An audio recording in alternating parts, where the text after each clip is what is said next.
Pemirsa, Presiden Joko Widodo hari ini meresmikan dimulainya percepatan pembangunan kereta api ringan Light Rail Transit terintegrasi di wilayah Jakarta, Bogor, Depok, dan Bekasi. Peresmian ditandai peletakan batu pertama oleh Presiden.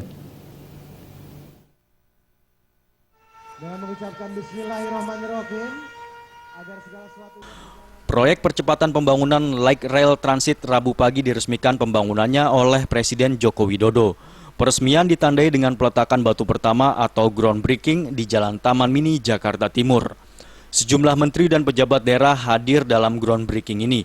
Di antaranya Menteri BUMN Rini Sumarno, Menteri Pekerjaan Umum dan Perumahan Rakyat Basuki Hadimulyono, Jaksa Agung HM Prasetyo, Gubernur DKI Jakarta Basuki Cahayapurnama, dan Gubernur Jawa Barat Ahmad Heriawan.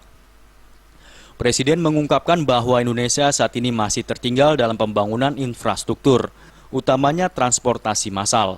Untuk itu pembangunan LRT harus dipercepat karena sudah tertunda cukup lama.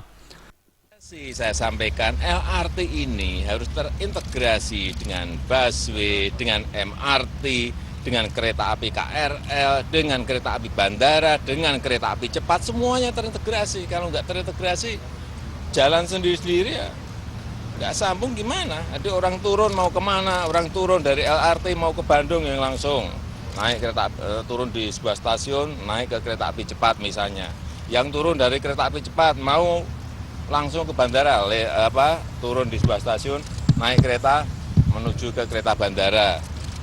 Mau naik busway ya turun di sebuah stasiun, turun ke bawah stasiun, diterima busway. Dalam pembangunan proyek tersebut, PT Adikarya ditunjuk oleh Presiden sebagai penggarap proyek ini. Adikarya akan membangun jalur LRT sebanyak 6 trace sepanjang 83,6 km dari Bekasi Timur, Cibubur sampai Grogol dalam 2 tahap. Adapun groundbreaking hari ini untuk tahap pertama meliputi trace Cibubur-Cawang, Bekasi Timur-Cawang, dan Cawang-Dukuh Atas sepanjang 42,1 km. Dari Jakarta, Widi Probo dan Rudi Wijaya.